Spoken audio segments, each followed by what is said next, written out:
guys, welcome back to another episode of YouTube and Chills. Nama aku Yufi dan hari ini aku mau menceritakan sebuah kisah yang sangat sensasional di tahun 1980-an. Pembunuhnya dijuluki The Preppy Murderer. Preppy adalah panggilan untuk seorang siswa atau lulusan dari sekolah persiapan yang mahal atau orang yang mirip dengan siswa yang berpakaian dan berpenampilan preppy. Biasanya murid-murid ataupun lulusan dari sekolah mahal tersebut akan berpakaian dengan warna pastel, pakaian basic yang classy, dan juga berpakaian dengan print-print yang kotak-kotak, dan juga pakaian yang seperti ini gitu loh. Kamu bisa lihat aja dari foto-fotonya, classy dan juga timeless. Kalau cowok biasanya mereka pakai baju polo, mereka pakai baju Ralph Lauren, cewek-cewek pakai kemeja lengan panjang dilapisi dengan sweater, pokoknya style-style yang classy gitu lah ya, yang artinya dia itu preppy. Kenapa? Make sure to keep on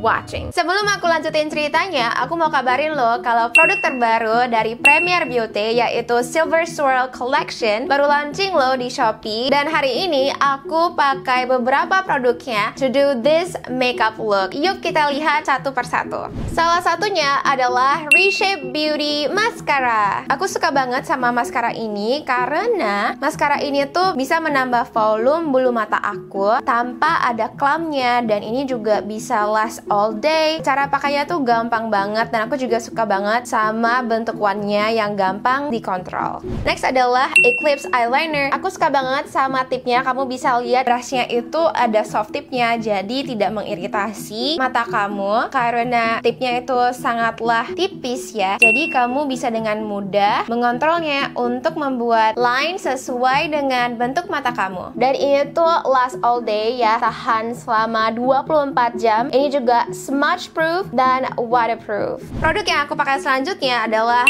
Lush Eyebrow Pencil. Ini tuh ada 3 warna, yaitu light brown, natural brown, dan grey brown. Apa yang aku suka banget dari eyebrow pencil ini adalah tipnya itu slim banget. Jadi kamu bisa dapat bentuk eyebrow yang sesuka kamu deh, pokoknya sesuai selera kamu. Sama seperti eyelinernya, ini juga smudge proof dan waterproof loh, juga bisa tahan seharian. Oke, last but not least, ini adalah Matte Lip Tint Collection. Kamu bisa lihat ya, desain packagingnya itu cantik sekali. Ini tuh ada kristal yang berwarna laser di tutupnya, dan kamu bisa lihat packagingnya itu seperti petal swirl ya, cantik sekali. Nah, semua warna dari matte lip tint ini sangat-sangatlah bagus loh. Finishingnya itu matte ya, cuman sama sekali nggak drying. Sekarang aku bakal tunjukin ke kamu swatches dari 6 matte lip tint dari Swirl series ini. Yang pertama adalah Karma and Swag, selanjutnya GGG dan FWB, lalu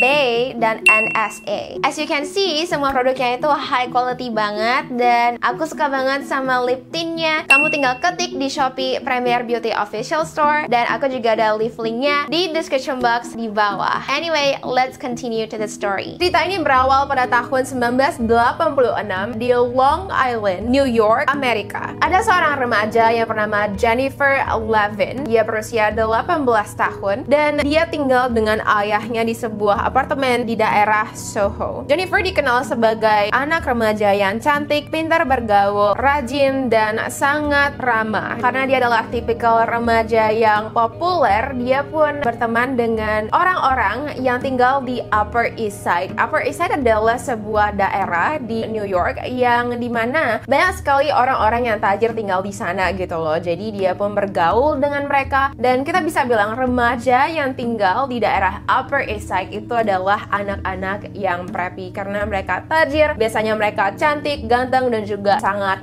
populer. Nah, salah satu orang yang preppy itu adalah seorang anak remaja laki-laki yang bernama Robert Chambers. Robert Chambers sendiri berusia 20 tahun saat itu. Nah, beda dengan teman-temannya, Robert bukan datang dari keluarga yang kaya, tapi ibunya bekerja mati-matian supaya Robert bisa masuk ke sekolah private gitu lah ya. Kalau misalnya di Indonesia itu namanya sekolah internasional, di mana uang sekolahnya lebih mahal, dan murid-murid yang pergi ke sana biasanya naik mobil Alphard, naik mobil Mercedes. Kamu tahu lah, murid-murid yang datang dari keluarga yang tajir. Dan itulah tipe sekolah di mana Robert belajar. Tapi bukannya Robert berterima kasih banget ya sama ibunya, kayak dia tuh rajin ke sekolah dan dia itu adalah anak yang berprestasi. Dia itu kebalikannya guys, dia itu adalah seorang murid yang sering berulah, dimana akhirnya dia sering sekali dikeluarkan dari sekolah-sekolah internasional ataupun private tersebut. Dan si Robert ini, dia adalah seorang pecandu obat-obatan terlarang. Selain itu, karena Robert berusia 20 tahun ya, dia itu tidak memiliki nilai yang cermelang, tidak begitu pintar, dia itu susah banget dapat pekerjaan, dimana akhirnya untuk membeli obat-obatan terlarang, sering sekali si Robert ini mencuri, mencopet, dan melakukan tindakan kriminal yang kecil tersebut. Dan parahnya, bukan hanya mencuri dari orang-orang yang tidak dia kenal, Robert mencuri dari teman-temannya sendiri. Ya guys, dia adalah tipe teman yang biasanya kalau misalnya ketahuan mencuri itu kamu langsung jauhin dia gitu loh. Dimana pada bulan Maret tahun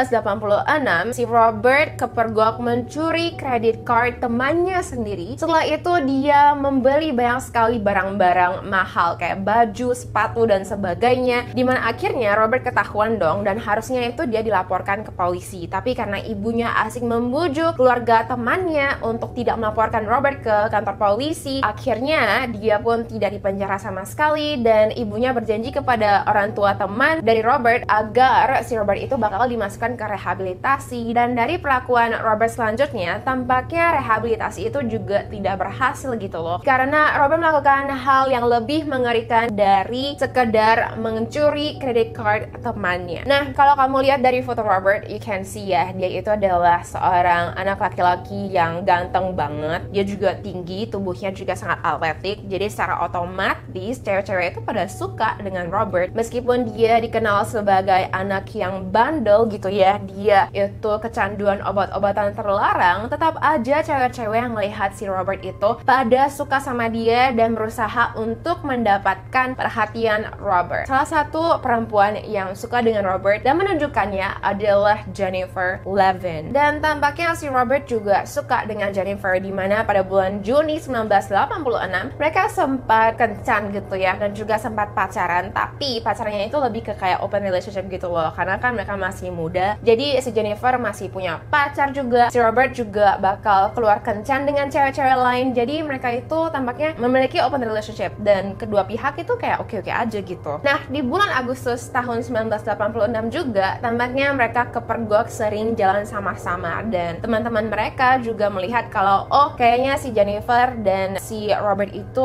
pacaran deh, kayak masih bersama gitu loh. Nah, tepatnya pada tanggal 25 Agustus malam harinya mereka pergi ke sebuah bar yang sangat terkenal di New York yang bernama Dorian's ya. Dan aku sempat research tentang Dorian's, apakah mereka masih buka sampai sekarang, and yes guys, mereka masih buka. Dan aku sempat lihat menunya, kayak ada burger, eggs benedict, croquette, kayaknya bikin aku lapar banget. Tapi anyway, mereka pergi ke bar itu di malam hari dan mereka keluar dari bar Dorian pada jam 4 pagi. Setelah itu mereka jalan-jalan ke Central Park. Itu adalah sebuah taman yang sangat terkenal di New York, dimana ini adalah taman yang besar banget ya, dan kalau di malam hari di beberapa bagian itu bisa gelap karena kan gak ada lampu gitu ya. Nah, beberapa jam kemudian Jennifer Levin yang pada saat itu baru berusia 18 tahun meninggal. Nah, keesokan paginya pada tanggal 26 Agustus, seorang pengendara sepeda menemukan hal yang mengerikan di Central Park, tepatnya di spot antara jalan 5th Avenue dan 83rd Street. Dia melihat seorang mayat anak perempuan, dimana anak perempuan itu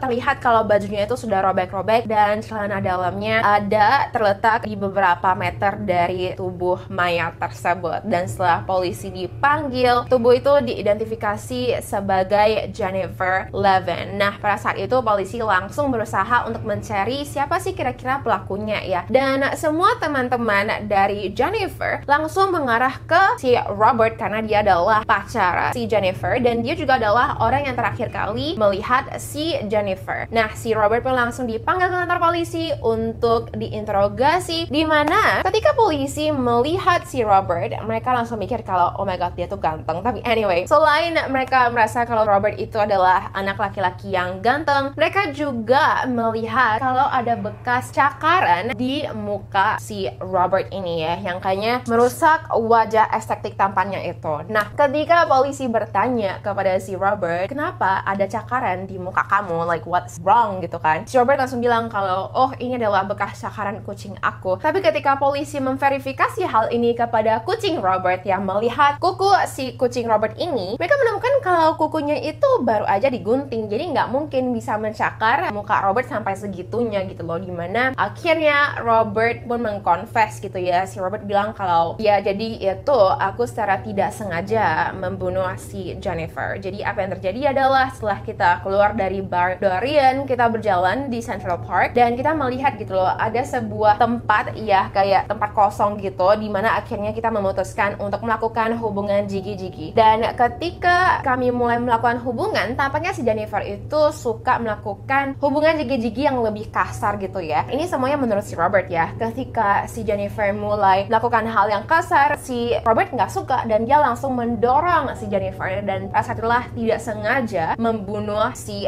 Jennifer. Nah, pada saat itu polisi langsung nggak percaya gitu loh ya. Karena gimana caranya? Kamu adalah seorang laki-laki yang sangat besar, sangat atletik, sangat tinggi ya. Kamu itu bisa kayak seakan-akan diperkosa oleh seorang Jennifer gitu loh, seorang anak perempuan yang cukup lemah secara fisik dibandingkan dengan kamu. Selain itu juga setelah polisi mendapatkan laporan dari tim patologi yang mengotopsi tubuh Jennifer, jelas-jelas aja di tubuh Jennifer itu banyak sekali biru-biru ya, dan juga ada bekas cakaran dan juga ada bekas gigitan. Dan dari tanda-tanda tersebut yang terdapat di tubuh Jennifer, tim patologi mengatakan kalau sebelum Jennifer meninggal, dia berusaha untuk melawan pembunuhnya. Dan alasan kenapa Jennifer meninggal adalah karena dia dicekik. Polisi pun berusaha untuk menggali lagi dari si Robert, tapi tetap saja si Robert ya tetap bilang kalau saya nggak sengaja membunuh si Jennifer karena dia ingin melakukan jigi-jigi yang kasar. Nah, karena confession dari si Robert ini, akhirnya dia pun ditahan di polisi atas tuduhan pembunuhan tingkat 2, yang artinya seseorang tidak berencana untuk membunuh korban mereka. Dan bukannya si Robert itu merasa bersalah ya setelah dia confess kepada polisi, dia malah bilang gitu loh, aku udah ready untuk biar sekarang. Seakan-akan dia itu nganggap kalau setelah dia confess ke polisi kalau dia nggak sengaja membunuh Jennifer, dia itu bakal dibebaskan dong. Tapi jelas polisi nggak bebasin dia. Selain itu polisi juga sangat-sangat nggak suka gitu ya dengan kelakuan si Robert, karena dia itu panggil Jennifer that effing bitch. Iya guys, dia kayak nggak tahu gimana caranya dia itu memanggil Jennifer dengan kata-kata yang kasar itu gitu loh. Nah, ini pun akhirnya membuat polisi menahan si Robert. Tapi tampaknya banyak sekali orang yang support Robert ya. Meskipun uang untuk mengeluarkan Robert secara sementara itu sangatlah mahal, pemilik bar Dorian itu yang juga kenal dengan si Robert memutuskan untuk pinjam uang dari bank dan menjamin dengan rumahnya sendiri untuk mengeluarkan Robert. Iya guys, aku nggak tahu apa yang dilakukan oleh Robert kepada pemilik bar itu, tapi pemilik bar itu tampaknya sangat-sangat akrab dan juga suka sekali dengan Robert. Dia juga tampaknya sangat percaya kalau Robert itu bukan orang yang jahat gitu ya. Kan pastinya dong ya, gimana caranya dia memutuskan untuk mengeluarkan Robert dengan cara meminjam uang dari bank. I don't know how, tapi beberapa bulan kemudian Robert harus kembali bertemu dengan tim-tim hukum dan polisi karena pada saat itulah dia diadili. Nah, Robert memiliki seorang pengacara yang membela Robert mati-matian, di mana dia itu menggambarkan si Jennifer seakan-akan dia adalah seorang wanita yang sering berhubungan jigi-jigi dengan laki-laki yang berbeda. Jadi seakan-akan Jennifer itu memang suka dengan jigi-jigi yang kasar dan dia itu flirt dengan kematian gitu loh. Dan karena lifestyle-nya itulah membuat dia itu meninggal gitu loh. Padahal jelas-jelas aja si Robert lah yang membunuh Jennifer, tapi pengacaranya itu menggambarkan seakan-akan Jennifer lah yang minta dari laki-laki yang berhubungan dengan dia untuk melenyapkan dia gitu loh. Karena ya lifestyle-nya dia, karena tipe hubungan jigi-jigi yang dia suka, si Jennifer inilah yang harusnya bersalah atas kematiannya sendiri. Iya guys, jadi kayak bayangin di tahun 80-an gitu ya, masih boleh dimana pengacara ataupun tim-tim hukum menggunakan masa lalu dari korban untuk menyerang karakter korban gitu loh. Tapi untungnya sekarang sih udah nggak boleh lagi karena sudah ada undang-undang yang keluar di Amerika untuk tidak membahas tentang hubungan seksual korban di masa lalu. Tapi di tahun 1980-an ketika si Robert itu diadili, tampaknya pengacaranya itu berhasil gitu loh untuk mengconvince juri-juri di pengadilan kalau Jennifer bukanlah cewek yang baik, sedangkan si Robert dia adalah seorang anak laki-laki yang baik. Dia itu juga sangat religius, dia beragama Katolik, dan dia itu adalah anak laki-laki yang baik-baik. Si Jennifer lah cewek yang nggak baik-baik. Dan sampai-sampai selama 9 hari itu juri sama sekali nggak bisa memutuskan apakah Robert bersalah gitu loh. Aku nggak tahu apakah ini karena muka Robert yang innocent di pengadilan atau karena memang pengacaranya yang sangat pintar untuk mengconvince mereka untuk bilang kalau si Robert itu adalah anak yang baik-baik. Aku nggak tahu, tapi tampaknya ini adalah kombinasi dari kedua hal tersebut, dimana akhirnya jaksa penuntut memberikan Robert hukuman penjara 15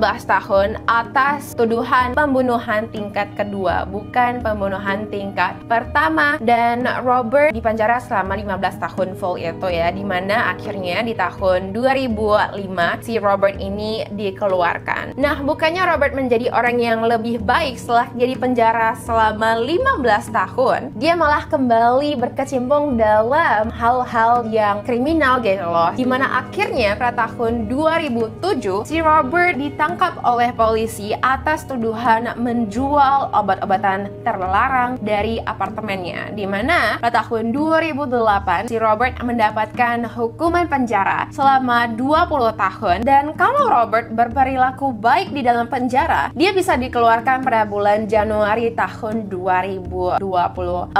Iya guys, jadi bentar lagi ya, kira-kira 3 tahun lagi si Robert bakal bisa keluar. Tapi aku nggak ngerti sih ya, bagaimana caranya dia tidak belajar dari hukumannya di penjara 15 tahun atas tuduhan pembunuhannya gitu loh. Dia masih kembali menjual obat-obatan terlarang, dimana akhirnya dia dipenjara selama 20 tahun lagi. Ketika aku meresearch tentang kasus ini sih ya, aku berpikir gitu loh, dia dipenjara 15 tahun karena dia membunuh Jennifer, tapi tampaknya dia mendapatkan hukuman lebih besar, yaitu 20 tahun karena dia menjual obat-obatan terlarang. Like, you know what I mean? Kayak aku nggak gitu ngerti ya kenapa dia dapat hukuman yang lebih kecil karena dia membunuh seseorang daripada dia menjual obat-obatan terlarang. Kalau kamu tahu, make sure untuk komen di bawah, karena memang sih aku taunya itu adalah kalau misalnya kamu menjual obat-obatan terlarang, itu kan artinya kamu mencelakai banyak sekali orang-orang gitu ya. But then, it's like dari logik ini aja gitu loh, kayak dia bunuh Jennifer versus dia menjual obat-obatan terlarang. Kayak gimana ya, you know what I mean? Tapi anyway, apa sih yang bisa kita pelajari dari cerita Jennifer Levin ini? Well, menurut aku sih ya, ini personally, kita nggak bisa percaya dengan orang yang mukanya cantik ataupun ganteng dan mungkin hanya karena mereka berasal dari keluarga yang terpandang. It doesn't mean that mereka itu bukan orang yang jahat gitu loh. Seperti si Robert ya, meskipun dari luar dia terlihat sebagai laki-laki yang sangat tampan, populer, temannya itu semua orang-orang yang kaya, dan dia juga sekolah di sekolah yang prestigious, but it doesn't mean that he's a good person. Karena kamu lihat aja ya, dia itu kecanduan obat-obatan, dia itu juga sangat kasar, dan dia itu membunuh si Jennifer, you know what I mean? So ya guys, komen di bawah opini kamu tentang kasus ini. Dan kalau kamu suka dengan video ini, make sure untuk thumbs up. Hari ini aku pakai lipstick dari